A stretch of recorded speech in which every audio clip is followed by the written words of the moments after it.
Team Canada, Team USA, this changes everything. As the biggest hockey game in the last decade takes place tonight, we have some crazy updates on Team USA's health status and what this means for Team Canada. We're going to break it all down in this episode of Hat-Trick HQ. But before we do that, a quick reminder to hit that subscribe button. About 72% of you who watch these videos are not subscribed to the channel. So if you want to stay up to date with everything that's happening, not just in the NHL, but in hockey in general, be sure to hit that subscribe button. Now, Casey, the biggest hockey game, and I'm not joking, in the last decade at least, is happening tonight. It's going to be one of the craziest experiences anybody on either side and even other countries watching will experience tonight. It's going to be a crazy game. The rematch is going down tonight. Team USA versus Team Canada. The first one, there were fireworks. There were 3 fights in the first 9 seconds. Team USA came away with the win, beating Canada for the first time in a best-on-best tournament, I think, since 2010. It was at least 15 years, which is crazy. So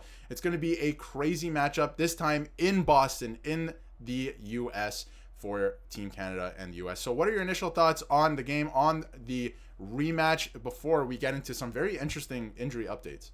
Oh man, I'm fired up. I cannot wait for this game tonight. This feels like Stanley Cup Final Game 7. It really does. I mean, at best on best, USA versus Team Canada in the finals of a tournament, that just really gets your heart rate going, because this team and these two teams are phenomenal. There's great talent on both ends of the ice. It's like watching an all-star game, but they're repping their nations, and it's going to be a hard-fought game. Both teams are going to want to win this game for their country, for themselves, for their own pride. This is going to be a fireworks game tonight. I cannot wait. Yeah, it's going to be really exciting. There's a lot made out of, a lot of the chirps going on the last couple of days, besides all the injury stuff and everything that's come out. I mean, Team Canada and Team USA are going at each other. Matthew Tkachuk saying, Team Canada doesn't have any group chats because they don't like each other, right? And Brandon Hagel saying that we don't need group chats. Like, we're just out there playing for the flag. So it's going to be a little bit crazy. All eyes are going to be on this game because over 10 million people were watching on Sportsnet alone the last time these two met last week, which is insane in the digital age with everything, involved there. But we do have some interesting updates in terms of Team USA. It's been pretty quiet on Team Canada's side. There's been, a little bit of, a few rumblings about who's starting in goal and Cale Makar, is he fully healthy, right? But in terms of Team USA, a lot going on. Charlie McAvoy will not be playing. He's out pretty much indefinitely at this point. We covered that in a previous video. Hopefully he is okay and returns to action soon.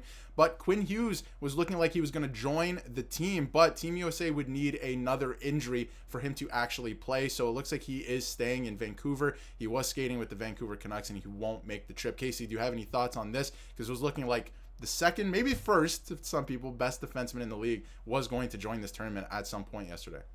I mean, it doesn't really feel like best on best without having one of the best defensemen on the team for Team USA. I've seen a lot of funny memes online saying Torch is going to bring the baseball bat to Jake Sanderson so Quinn Hughes can't play this game. But, I mean, if there's no injuries, that's all he can do. I mean, he was on LTIR, I believe, for this team. So, it sucks that he potentially won't be able to play for Team USA, but hey, that's the way it is. That's the way the cookie crumbles for the Team US. It's not. It is a big loss for them, but when you have other talents on your team like Team US, they'll be fine without him. Yeah, I think that they'll be okay. They've been okay to this point without him, right? Obviously, they made the final, so it's going to be interesting to see. It is a shame that we didn't get to see him. Obviously, one of the best defensemen in the league, in the world at this point in this tournament. So that is a shame, but Team USA has been playing well without him. And the other thing is Brady Tkachuk. He was on the ice this morning for morning skate, so it looks like he is going to play. It looks like everyone at this point besides Charlie McAvoy is going to play,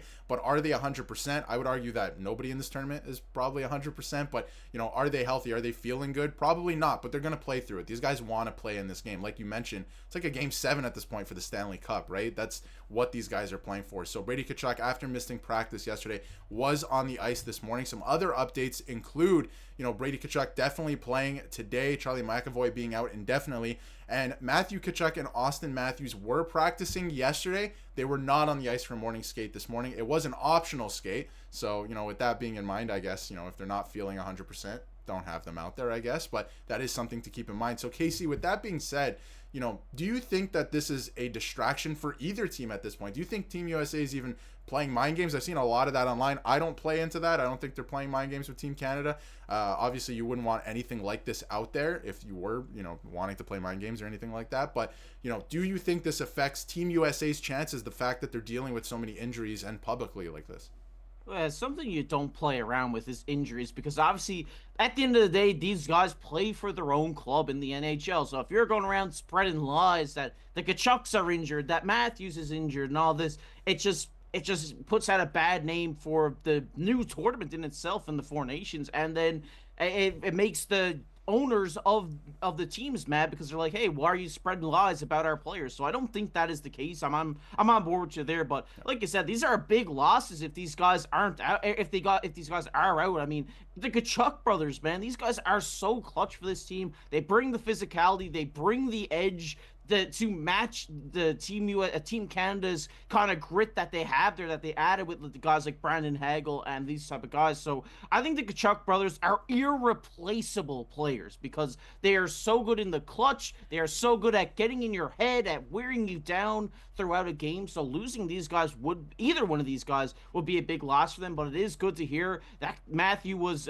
practicing and Brady will potentially be playing this game. I think nothing short of a torn ligament will keep these guys out of this game tonight because they are as much fired up as everybody else are for this game because this is their first time wearing a Team USA jersey at a best-on-best tournament. So they're going to want to be playing in this final. Anybody on this team is going to want to be playing in this final. Obviously, Austin Matthews hasn't looked at his best in this tournament, but you can't count out a guy like Poppy, like Austin Matthews with the shot he has. If he can get dialed in here tonight, Team Canada's in for it, no doubt about it. Yeah, and Austin Matthews sustained a new injury in this. Obviously, he's been injured all season. He sustained a new injury in this tournament as well. So he's not even close to 100%. He's dealing with something. Again, didn't skate this morning. So it's going to be interesting and to keep an eye on him as well and what he can do for this team. A few things before we wrap up here.